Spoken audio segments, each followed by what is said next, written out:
And this time we enjoyed an evening visit to the temple at Luxor.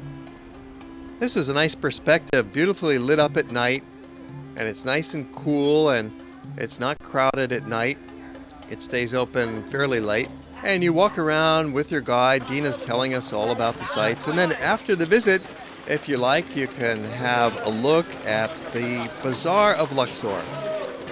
It's right next to the temple, so it's very convenient, and especially convenient if you ride a horse and carriage through, as we're doing, or you can walk through, either way. It's a very interesting neighborhood to check out. And these horse carriage rides are very cheap. It's only a couple of dollars. Definitely worth your while. Another night on board the ship, and we're out to explore more of the Luxor area. Today we'll be going to the West Bank, and we'll also show you the temple at Karnak. Good morning. We have a beautiful day. This is maybe the highlight of your trip. That is the West Bank, or the necropolis. The necropolis, or the city of the dead. We're heading up into the Valley of the Kings to see the burials of the pharaohs, but unfortunately they do not allow video cameras up there, so you'll have to go and see it for yourself. And then we went on to the mortuary temple of Hatshepsut, a rare example of a female pharaoh. And then continuing on for some more shopping to the alabaster shop. Look who's making the fire, like the fire. But here it's very famous in my village. It's alabaster because it's normally bring it in from the mountain. Alabaster makes a good souvenir. They've got all kinds of statues and bowls and vases and plates that you can purchase here. And these are the homes of the alabaster craftsmen, so Luxor is definitely a good place to buy it. The Colossi of Memnon, they stood in front of what had been a gigantic temple. The temple's all gone now, but those statues remain.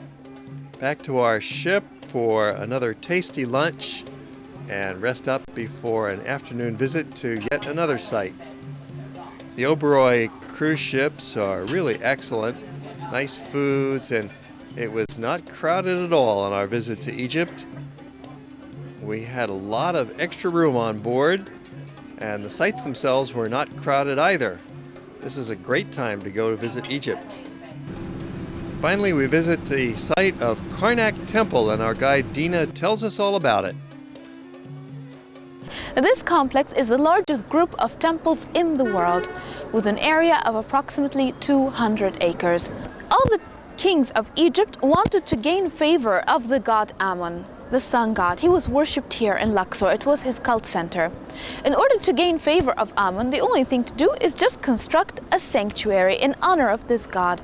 What we are going to see today is the temple of Amun only. That temple has an area on its own of 61 acres.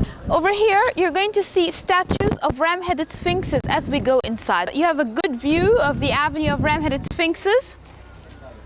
By the way, below the ram heads, the statues are that of Ramses II. The body of a lion, the face of the ram. The ram is the symbol, or is the sacred animal of Amun. He is represented as docile as a ram and as strong as a lion. Okay, so these avenue of sphinxes, it's connected between Karnak and Luxor temples. The priests would walk across this avenue of sphinxes for 3 kilometers to the south until they reach Luxor Temple. Okay, so let's go inside.